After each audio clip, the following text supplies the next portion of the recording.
Alright, we have our first caller for the evening, si Del ng Iloilo. Hello, Del. Hello po, Papa Jack. Good evening. Good evening, Del. Umuulan dyan? Opo, kanina. Oh, welcome to the season of rainy. Yeah. So, in other words, it's rainy season. Oo nga, maulan. Kaya pala. Ilan taon na si Del? 25 po. Bell po, Papa Jack. Ha? Bell. B-E-L-L-E. Del nga. Or Bell. Oo, Bell. Tira, ulo yung nag-type niya ito. Si Aaron to eh. Kaya pala hindi nagpapakilala kasi wrong spelling yung Sampaling ko to sa Aaron ng dollars eh. Bell, 25 ka na? Yep. You are from Iloilo? Tama po. Ano ang trabaho ni Bell? Secretary po. Secretary talaga? Ano, may asawa ka na? Wala po. Single. May anak ka na? Wala din po. May kamot ka ba? Marami po. Ha? Joke po, wala. Wala. Hindi naman lahat ng may kamot, may anak ka lang, di ba? Oo. Oh, ako nga may kamot ako eh. Sa bandang kilikili. Ang sagwa kaya. Yak. Ay, bastos ka, kumakayak ka. Sorry naman po. Joke lang. Ayan. May boyfriend ka, Bell? Hindi ko po alam kung boyfriend. Ay, sus. Ilongga ka? Oh, malamang po. Hindi. Malay ko ba kung diyan ka lang nag-work? Hindi po, taga dito Native po. ka talaga ng Iloilo? Yep. Hindi kasi tatay ko taga dyan. Saan po? Sa istansya. Malayo-layo po. Kasi sa city po ako. Wala pa akong nakausap ng taga doon. Lagi sinasabi sa akin, ang layo po nun. Tama po. Kasi from city, I think 4 hours yung travel. Ilang oras? 4 to 5 hours po. Ang layo. May Jollibee ba doon? Hindi ko po alam. Inform po kita, Papa Jack, pag meron na. McDo, KFC, gano'n. Hindi, tawag nito, bala kong puntahan yung hometown ng tatay ko. Sana po, Papa Jack, makadalaw ka din dito sa Iloilo. Sige, anong address mo? Puntahan kita. Sige po. Sige, kwento ka na. Ano ang paglilingkod ni Papa Jack? Medyo confused lang po ako. Bakit? Status namin ng isang guy. Ala. Sige. Nakilala ko po siya through social media. Yan, sinasabi ko sa inyo, kalandian kayo ng kalandian sa internet eh. So, but let me explain. O sige, kailan pa nakilala yan? Iinis na ako agad sa'yo ha. February po. February, panahon ng mga mga sabi kay Cupido yan. Oo. Before Valentine's Day ba yan? After na po. After na, humabol pa kayo talaga. Tapos, we've been dating po since February until now. Okay. Wait lang ate magpakatotoo tayong dalawa. Ano ba ang totoong kahulugan ng dating nowadays? Kasi nung panahon ko, wait lang ate ha. I am 22 years old, Diyos. I'm 33. Wow. Diba? Oo. Iba, aminin natin, iba ang kahulugan ng dating diba, during my younger time, my younger years. Diba, ibang kahulugan ng dating ngayon. Tama? Tama. Okay. Magiging real talk ako sa'yo. How often do you see and do you go out? Sa isang buwan po, mga 3 times. Okay. So, Feb, March, April, May, June, July. Kalahating taon na kayo magkakilala. Nag-sex na ba kayo? Real talk tayo. Opo. Ayan. Hindi mo talaga, hindi mo jowa. Hindi nga pala nagtanong kung kayo o hindi. Nagpakubad ka ng panty mo? Kasi magtatanong ka ngayon kung ano yung status. Sampaling kita dyan eh. Langya ka? Nalulungkot tuloy ako. Yun nga po, Papa Jack eh. Sige, ano ba ang teka lang ha, ano ba yung do's and don'ts ninyo? Sorry kasi honestly ate, di ba, if you're going to ask me ngayon at you want an answer right away, maliwanag ang magiging sagot kasi fubo kayo niyan. Di ba, friends with sexual benefits, tama? Hindi ko alam kung bakit mapapayag ka, nagbe-benefit ka ba talaga? Gusto mo din, di ba? Hindi po, kasi may part po sa kanya na hindi ko rin maintindihan. Merong? Meron po siyang, hindi ko pa alam, kasi ayoko din naman po, Papa Jack, na mag-assume. Kasi kapag, hello? Sige lang ate, may ingay lang yung taga-ISFM kulit eh. Ingay nila eh. Oo, kasi nung tatlo namin pagkikita po, nagsabi po siya ng I love you sa akin. Kailan yan? Kailan? Nung hindi ko na po malala yung date, pero yung, I think third na namin, Labas. Eh, ako din naman po, Papa Jack, mag-assume. Sabi siya ng I love you. Oo. At ate, when he said I love you na, ate, hindi na pag-assume yun. Nag-I love you na eh. Oo, ano sagot mo sa kanya? Wala po akong sinagot sa kanya. Bakit di ka sumagot? Bakit di mo inalam kung bakit sinasabihan ng I love you? Yun nga po, Papa Jack, and then, yung next meeting namin, nag-mention po siya na meron siyang niligawan. And, yun, pinag-describe ko sa kanya yung girl. Malamang hindi ako yun. Kaya, di ko po alam kung hanggang ngayon naging sila ba or hindi. But you are not aware of the real score, ate, nila nung babae kung sino man yon, and yet you continuously go out with him. And you continuously allow the guy, ate, to be on your top naked. Natatakot naman po kasi akong Papa Jack magtanong kasi... Takot ka magtanong pero binibigay mo sarili mo. I mean, syempre po, Papa Jack, nakukulog ako sa kanya. Ayoko din namang mangyari yun. Ganito halimbawa, di ba, Bel, maliwanag naman, di ba? You don't have anything official going on, tama? Tama, mali? Tama po. What if one day hindi nila magpakita sa'yo yan? Yun nga. Diba? What if one day, ate, biglang mag-disappear yan sa buhay mo, and then what will happen to you? Diba? You will be left, ate, with so many regrets, and of course, diba, kasama dyan yung, sana pala nagtanong na lang ako para kahit papano, diba? Nalaman ko kung ano ba naging status namin. Look, ate, he told you mahal ka niya. Sana nagtanong ka na, bakit mo ako mahal? Ano ba tayo? Hindi nagpapahubad ka ng panty mo, and then here you are, calling a radio station, tatanong mo sa akin kung ano kayo? Andun ba ako na nagkahubaran kayo ng salawal? Ala naman ako doon. Labi pa pala, Papa Jack, nung time na sinabi niya na may nililigawan pa siya, sinabi ko sa kanya na nagsiselos ako. So, kumbaga, para yun na yung way na ipa-ano ko sa kanya na hanggang ako sa kanya. So, napahimik lang siya, wala siyang sinabi. Pero ate, you have to remember na ano magiging impact nun? Kahit naman nagtatanong sa kanya, ano kayo, ate, at sabihin niya sa'yo kung mayroon siyang balak o hindi, given naman na gusto mo siya, and you were able to send out a message sa kanya malinaw, that it's okay to exploit you. Kasi pumapayag ka eh. Diba? Kasi pumapayag ka, tama? Tama po. Pumapayag ka eh. Diba? I mean, this guy is a very opportunistic guy kasi ginusto niya na paano ba to? Sinamantala niya yung benefits of you at na gustong-gusto mo siya. Tama. Maliwanag, gusto mo siya. Hindi ka nang papayag siguro dyan kung ayaw mo sa kanya. Sinamantala niya. But on the other end of the equation is you pumapayag ka kasi. You allowed the guy. Inallow mo siya. Can we blame the guy? Yes. Can we blame the guy? Can we blame someone else other than the guy? It's you. Tigilan mo na yan. Unless, kung ano kayo. Maliban na lang kung talaga malandi ka at kating-kating ka sa kanya. Wala naman ibang paliwanag to eh.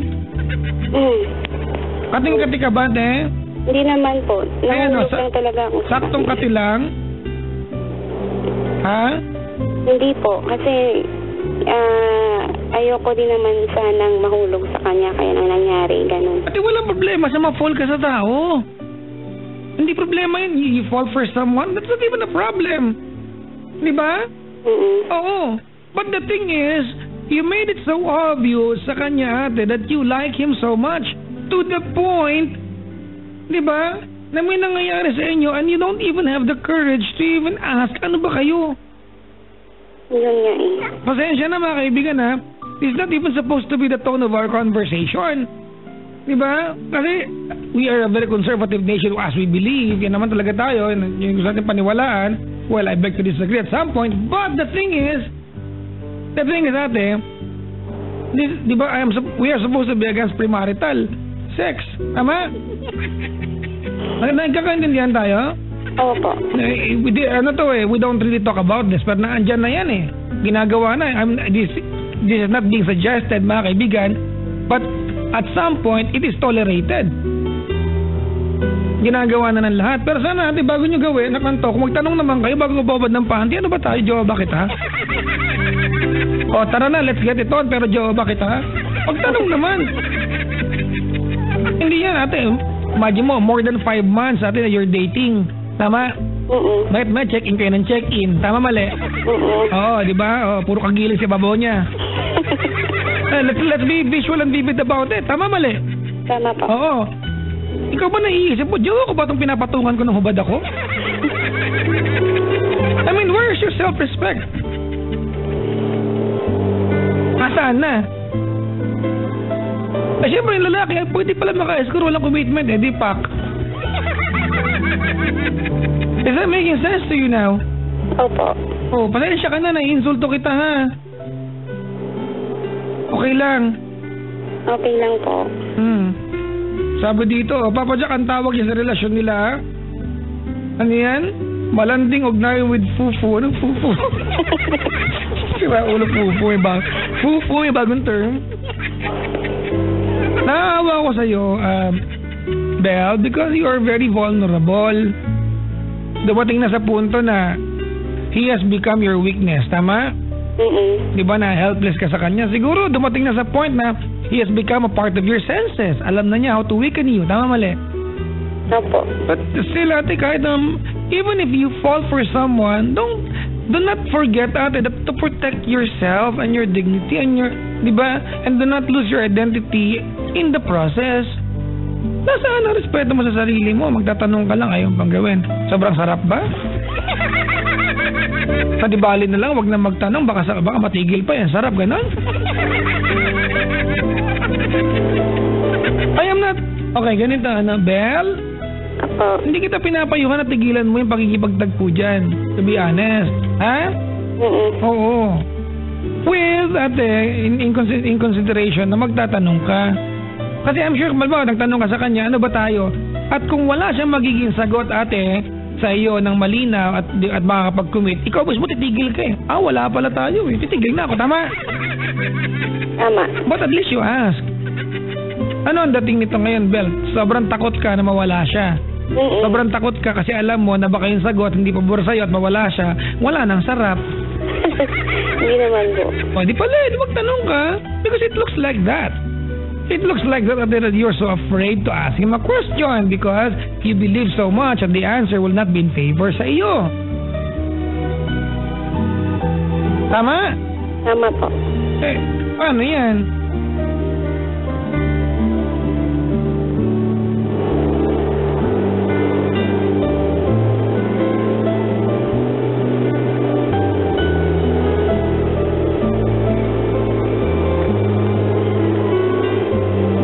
Paano yan?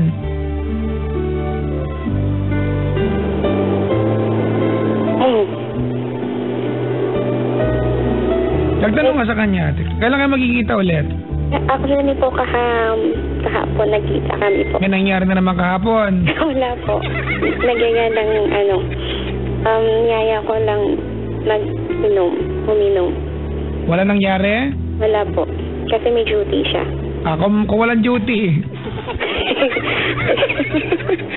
Hindi kasi po conflict rin po kasi yung schedule ng work namin. Kaya kung kailan lang po na available. Wala ka. Minsan kasi po, Papa Jack, iniisip ko na mag-initiate ko ng question sa kanya. Kaya nauunahan lang ng takot. Kasi baka yun. Huwag kang matakot. You have risk so much. Diba? You have risk so much, ate. You have put so much on the line to even be afraid now. It does not make sense at all. It does not make sense. It does not and will never make sense.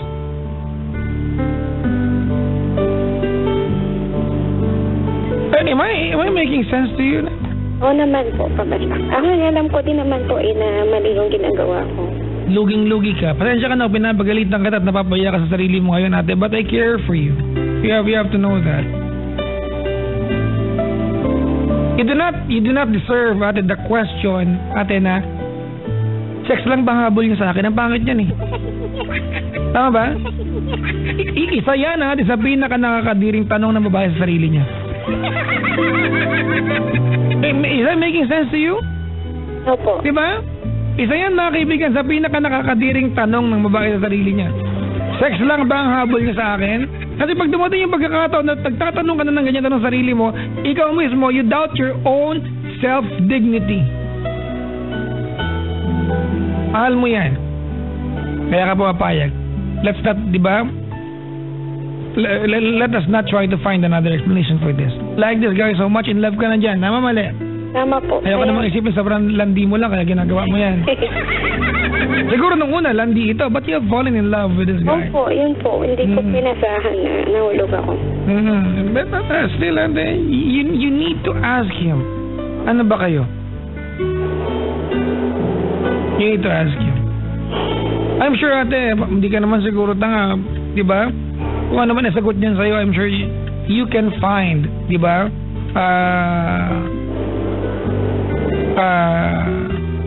You can find, or you can determine what you really have to do.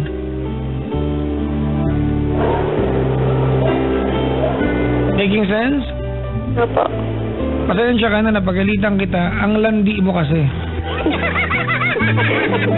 Bukas may parada ng mga tangat malandi. Huwag kang sumali, baka magamot natin tonight yan.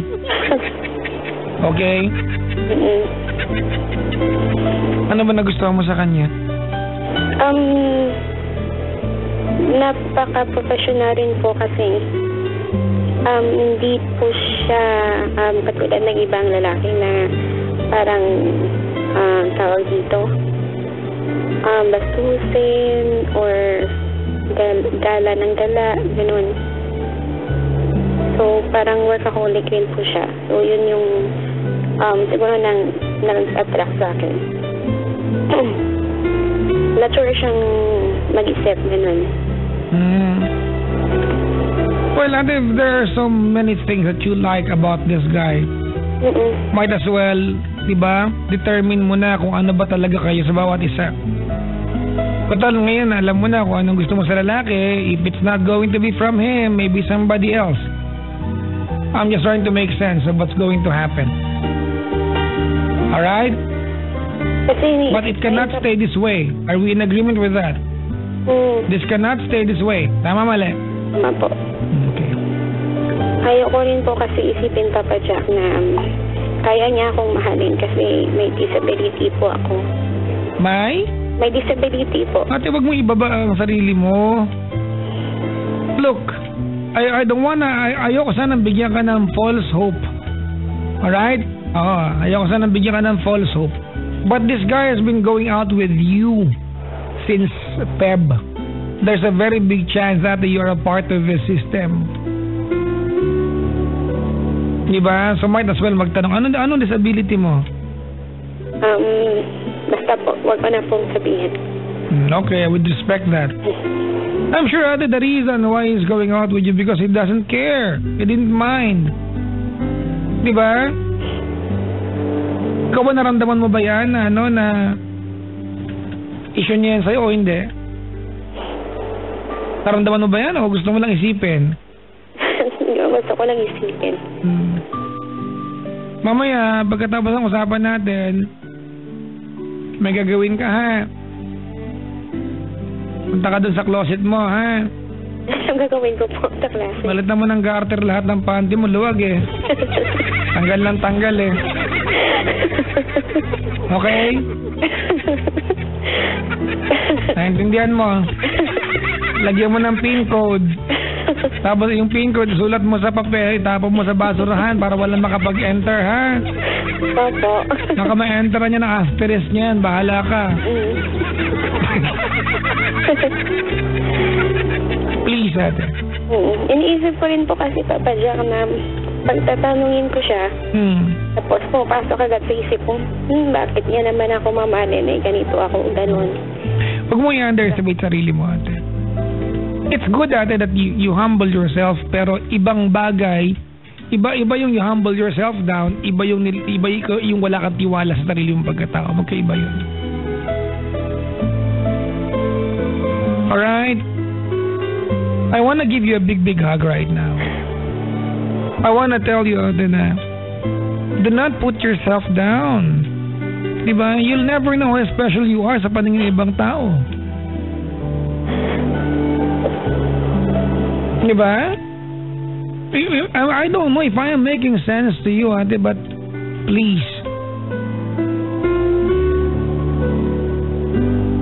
This has to stop. Okay? So, kailangan ko pa po siya, tatanungin pa ba siya? Of course. Or, titigilan ko na lang bigla. No, you like this guy. I will not even suggest to you na tigilan mo to. Hindi ko sasuggest sa'yo yan. Diba? Hindi ko papatigilan sa'yo yan. No, you don't have to stop. You like this guy so much. Why would you stop, ate? Kung titigil ka man, nagtanong ka muna sana sa kanya. Because one day down the line, ate, down the road, tumigil ka nang walang pasabi sa kanya, you're gonna blame yourself for not knowing the answer personally. At ayaw mo siguro mangyari yan.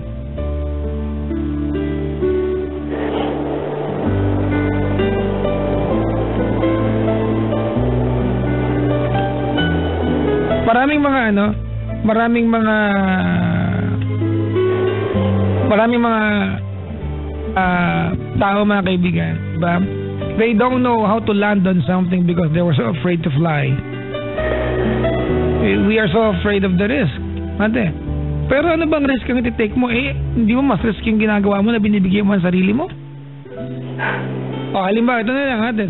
Ano lang tayo, kumbaga, medyo dali-dalian natin paliwanag. Halimbawa, Bel, nabuntis ka niya. How will you explain to people? May tinanong ka, sino nakabuntis sa'yo? Yung Ang papagya kasi before na gagawin yun, ano yun? Kasi bago namin gawin yun, naging careful din kami yun. Ate, marami nang nabuntis pero sinasabi nila careful kami. Akala ko ba safe ka? Tigilan mo ako sa kakaganyan mo. Marami na nabuntis na ganyan. Akala ko ba nilabas mo? Bahala ka sa buhay niyo. Diba? Tigilan niyo ako. Akaldagang kita dyan eh. If this guy can listen to you right now or can hear what's going on right now at sa usapan natin, what do you want to tell this guy? Gusto kong marinig. I want you to address this guy right now on air. Gusto ko lang marinig ate how you feel for him. Ang kanta nyo ba ay Secret Love Song? Wala pa. Wala yan. Hindi ko alam. Ang dami bang kabit nowadays? Ang dami sikat yung kantang yun. Dahil nyo ba? Teka ka. Asan ba yung tubo ko? Okay. Sige. Hindi ko alam. Ano ang first name niya? Joven po. Joven? Sige na. Ano ang mensahe mo sa kanya?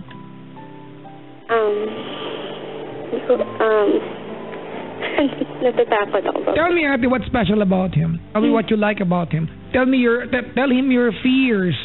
Diba? Ano ba kinakatakutan mo? Why you were so afraid to ask him the question? Go ahead. Joven po. Joven, mali na naman ako. Joven.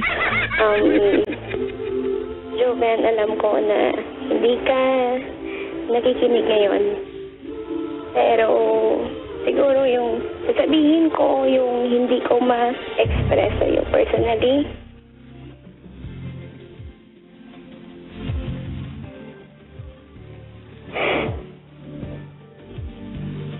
Ayoko sanang ma-inlove. Kaya na-inlove lang ako sa'yo. Hindi ko in-expect to. Hirap mong tanggapin. Ate, meron bang ibang telepono na nakaangat? Wala po. Sige, tuloy mo. Meron eh. Wala po. Isa lang po yung lantay namin. May kumakakanta eh. Okay. Sana mabigyan ako ng strength para magtanong sa'yo kung ano yung status natin. Pero alam ko from the start na hindi relationship yung habol natin, but someone to be with. Di ko alam kung hanggang kailan to, pero I know makakaya ko rin to na iwasan ka. The good thing is... Anong iwasan? Sabi ko magtanong ka eh. Oo nga po, Papa Jock, natunangin ko muna. Then, iwasan ko. If ever na meron na po siyang, committed na po siya sa iba, or naging sila po ng niligawan niya, ganun. Nagpapasalamat lang ako kasi nakilala kita, marami akong natutunan sa'yo. Lahat, naging totoo ka rin.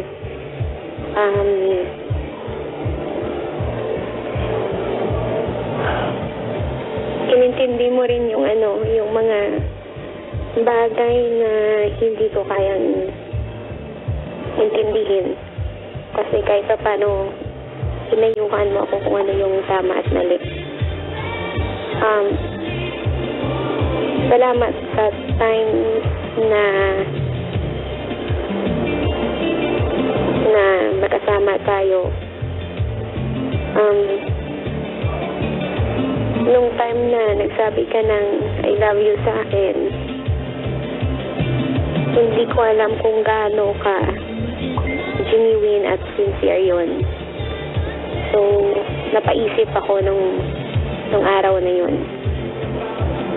Kung ano nga ba yung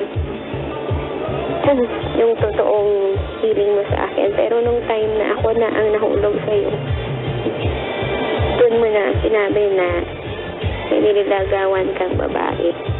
So, ayoko din naman mag-assume na ako yun.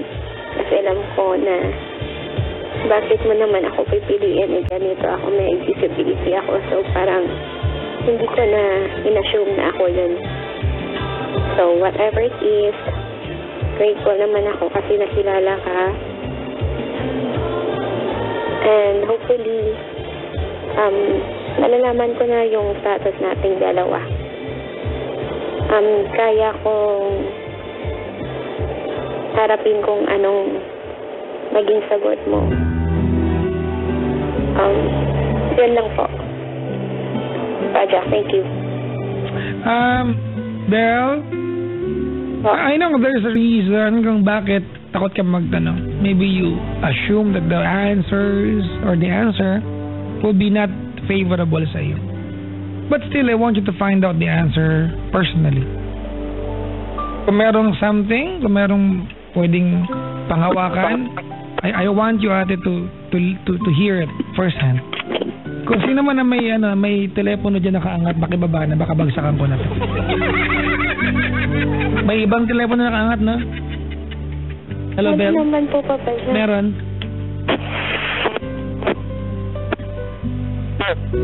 Alright. Ayan o. Anyway, salamat sa pagtawag, Belle. Salamat din po, Papa Jock. Alright.